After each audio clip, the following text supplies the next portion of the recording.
you've been working this moment for a long time. And no! I get all of them? You got all of them. I get all of them?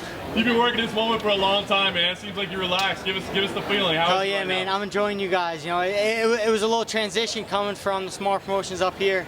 I'm enjoying you guys now. You're enjoying me back. We're having fun, and it's only gonna. It only turns over to a good performance. When you're having a good time, you know, it turns over to good performance. Eddie, you made the comment in the lead up to this fight about 150 sparring sessions or something like that. Can you explain? 150 plus. So what exactly are you defining as a sparring session? Live sparring, full out, different partners every time.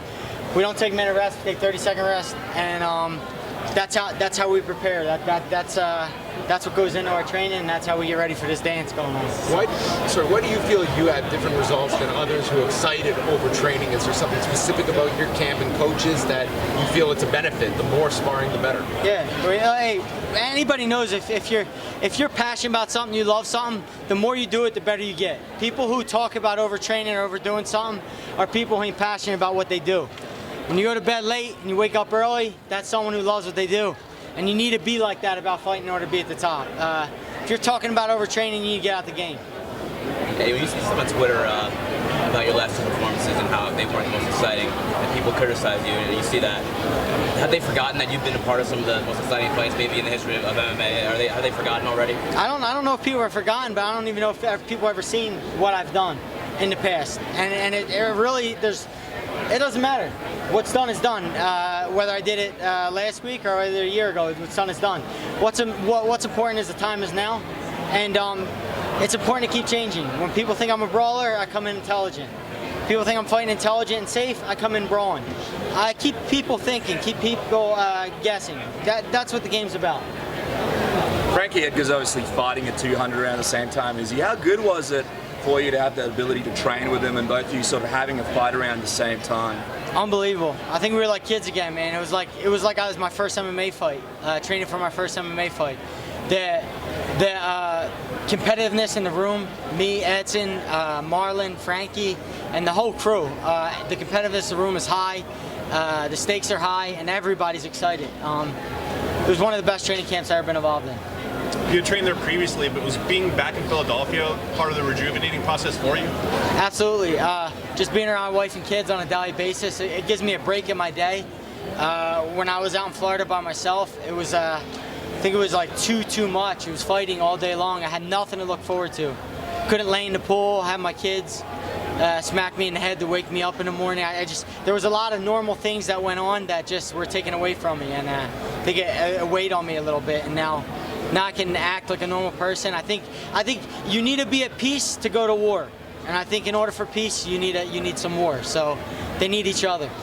You've been considered the best guy in the world in your weight class at certain points in your career, but what would it mean to have the UFC letters behind that thought? That's everything, man. That's what I. Since 8 years old, walking down the street with 4 boxing gloves in my hand, knocking for a friend to maybe someone could fight me. That's what this has grown to. Really young kid, just wanting to fight, wanting to be competitive, and now we're here, 32 years old. I always said this is a marathon, not a sprint, and I'm willing to wait my turn, and now's my turn, and we're going to take that belt home. What about the mindset of Mark Henry and the coaching that you get is going to allow you to implement a strategy to take home the gold? Mark's incredible. He don't want no credit. That's a great thing about him. He stays humble. He's just like the fighters he trains. Humble, works hard, keeps his head down, and he's the brains behind the whole operation. When I get this belt on Thursday, most of it will be because of Mark Henry and because of his brains and intelligence behind this vessel going out there and just doing what he says. Eddie, Will Brooks has mentioned you recently in a few interviews. Is he a guy that's on your list? Is he a guy that you think you'll run into down the road? No, I don't care about Will Brooks. Next question. Tell us a little bit about RDA. How do you see him, obviously, as the champion? Do you see him as a guy who's dangerous and dominant in that cage? A lot of people are saying he might be one of the best guys, in the UFC with the skill set that he has and the experience that he has. I agree. RDA is a dangerous opponent, great competitor. He's done amazing things. You can't deny what he's done. He's done it against top competition. I look up to him. I think he's a great opponent. But I'm the best lightweight in this division, and I'm here, and this is my time. And regardless of what he's done in the past, he hasn't fought me yet. He has not fought a guy like me, has not fought a style like me, and the guys who have beaten him were versions of me, just not as good.